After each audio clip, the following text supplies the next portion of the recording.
brand new art for Gisa and Sorin Markov have been released and they look stunning. Guys, welcome to the video. My name is Jack Talks MTG and I'm so excited for this video because I get to talk to you about Magic the Gathering art, which is one of my favorite topics. So as I said, we have a new piece of artwork for both Gisa and Sorin Markov, who are two of some of the most famous characters in Innistrad. In today's video, I'm going to be talking a little bit about who these characters are. We're going to be looking at the cards that these pieces of artwork could be potentially for, a little shout out to the artists, all that fun stuff, and just analyzing the art, just looking at it and just being in awe of this absolute beautiful pieces of artwork we have been given. Okay, but before we get into these art pieces, I have a little request, guys. If you enjoyed the video, just hit that subscribe button for me. It does so much to help the channel and you won't miss any of my future content, which is a pretty good thing, I'd like to think. So with that said, let's get into these new pieces of art. So the first one we're going to be looking at is Gisa's new art. So a little bit of lore about Gisa. So Gisa and her brother Gerolf are scions of a noble family in Innistrad. They actually are distant relatives of like the head of the Avacyn church. Avacyn is like an angel that was created by Sorin, if you don't know, but I'll get into that another time. There's this big church that are devoted to this angel that protects all the humans in Innistrad from all of the threats, to keep them nice and healthy for the vampires to eat. I know, dark, right? They are like distant relatives of that, which I find so funny because they could not be further from an angel church in terms of their behavior and stuff. Because as I said, these two siblings are necromancers, so they raise the dead. So Gisa here, she prefers to raise dead directly from the grave, according to MTG Wiki. So her zombies are ghouls. So this is the new piece that we have for Gisa, and oh my gosh, guys, I'll be honest, I didn't really have that much interest. I didn't really know anything really about Gisa until I saw this art. And I saw this art and I immediately had to go and learn everything about her. I wanted to look at her cards, see what she was about, because oh my gosh, guys, this is stunning. I mean, just look at her. She's got that sexy smolder going on. She's got that sexy dress on. She's got the sexy fire highs. She's looking sexy. She, not to sound like too much of a weirdo, but guys, I'm loving this artwork if you can't already tell. She's got her trusty shovel as well, which is actually a thing, guys. It's not just a shovel. This is Gisa's shovel, and it even has its own card, which was designed as a Universes Beyond of one of the Walking Dead cards. No, Universes Within, I should say. And we know it's special. You can even see on the shovel it's got like some symbols and stuff, so I'm assuming this is like her version of like a magic staff or something. But yeah, so you've got Gisa beautifully centered in the center of the image, and then you've got her trusty ghouls around us. They have glowing blue eyes, which I love. So it's almost like they've taken, I don't know if they've taken inspiration from the White Walkers in Game of Thrones, or the White Walkers from Game of Thrones took inspiration from this. Who knows who came first? I'm not sure. Maybe you guys can tell me in the comments below. But they have got that frozen blue eye look, which, you know, I love Game of Thrones. So this, I think, is super, super cool.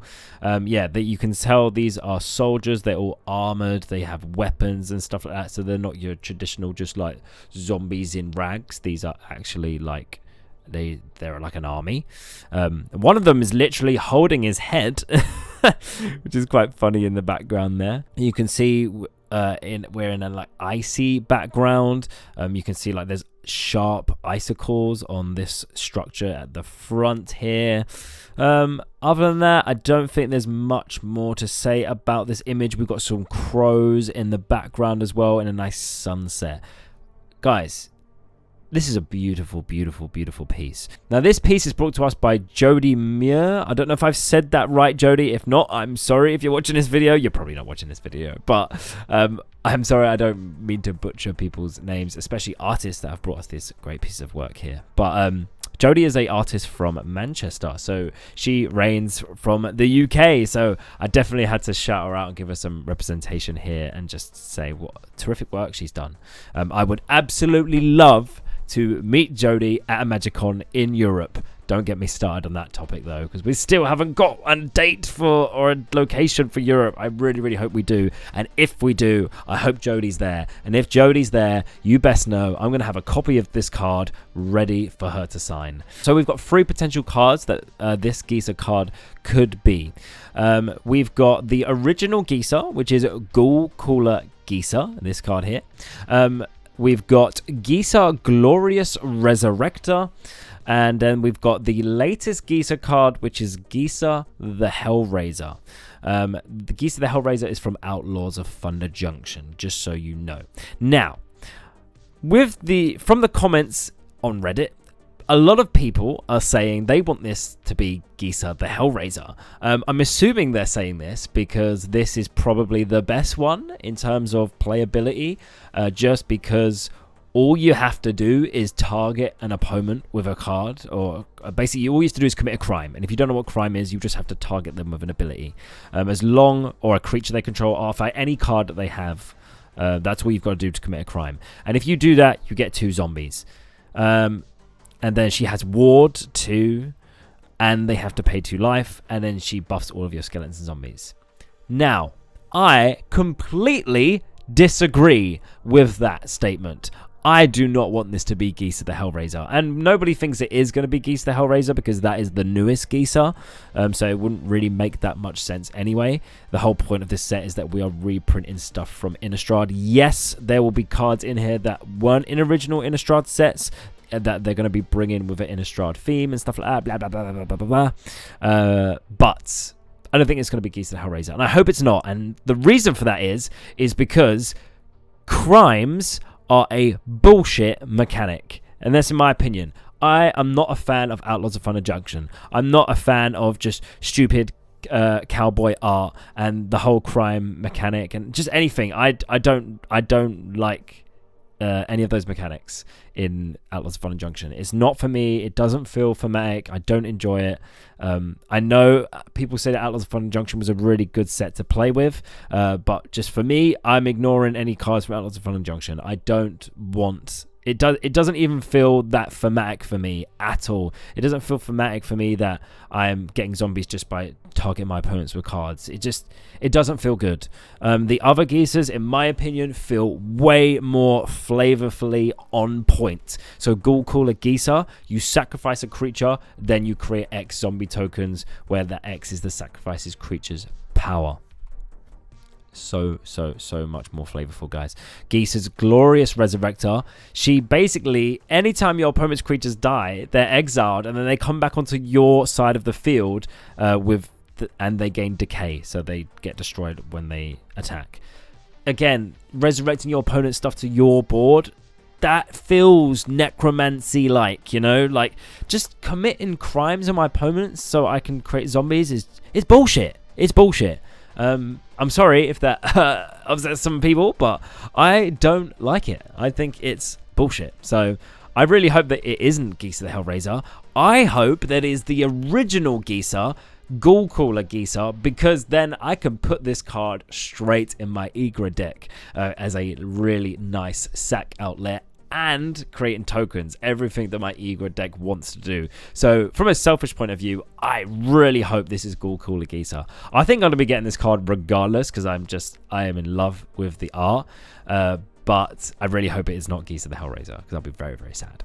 But Gisa Glorious Resurrector is also a great card as well. So I'll be happy if it is either of these. And this is just such a nice new piece of art for them, because if you look at these original pieces, I don't want to shit on them, but just to look at, they don't have that. So I like the whole modern sort of sexy vibe where she's more you can see more of her. I prefer that more than sort of like the distant shot from the Gisa Glorious Resurrector piece or from the Ghoul Cooler Gisa. It just looks a bit... It's a bit outdated, let's be honest. It's an old card. It doesn't look bad for any stretch, but I definitely prefer this new piece from Jodie. So yeah, I really hope it is Ghoul Cooler Gisa, but I would be happy with either one. So yeah, that's all there really is to say about this piece of artwork. Let me know in your comments below what you think about this piece and what you're hoping this card will be. Right, let's move on to the next card. The next piece is a Sorin Markov piece, and all I've got to say is Henry Cavill, is that you? Because oh my god, if this is not inspired by Henry Cavill, then I will eat my hat. I will eat my hat, okay? if this is not inspired by Henry Cavill, because oh my god, like look at this. How is this not Henry Cavill? So it's almost like this is a picture of him dressed up as Sorin. Now I want another MTG show, not the animated one. I want a MTG show with Henry Cavill playing Sorin Markov. I would watch it. There is some great lore around Sorin Markov. If you haven't done your research on it, I highly suggest you do. There's some really great YouTube videos on there. Maybe I'll do a piece in the future because I just love everything Magic the Gathering lore. So this is just stunning, guys. I mean, first of all, let's just give a little clap to Martina Farkov. I don't know if I've said your name right there, but Martina is another Magic the Gathering artist that has also done Sorin artwork in the past. So this is not her first Sorin piece, and has done other Innistrad. And I should have said that from Jodie as well. She's also done cards from Innistrad as well. So these two eyes, they are not new to the plane. But Martina has absolutely smashed this out of the park, guys. Let's have a little look at this piece. So we've got Sorin in all of his glory. He has got this gorgeous red gemstone in the center of his breastplate here.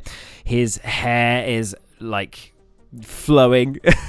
You can tell he is walking. He is looking powerful. He has got this gorgeous sword in his right hand, which looks a little bit like Narsil, I'll be honest. And there is some like black, I mean, are they flames, energy, shadows? I don't know what they are. This like aura coming from the sword. It looks like this demonic magic sword. It is just, he's all in black apart from his silver like armor and stuff, but the black and the silver combo just works perfectly. He's got that really pale vampire face about him. In the background, we can see they are statues of women, it looks like, and they are bleeding from their eyes. It's creepy, but it's cool. It's thematic as hell. What's the relevance behind this? I don't know. What's the lore behind this? I have no idea. Guys, if you do, let me know in the comments below. Why are the angel's eyes bleeding? Let me know. But yeah, this is a stunning piece. Stunning piece. Now, what cards could this be? If you don't know, we have a lot of different Sorin cards. But there's a few ones that I think it's more likely to be.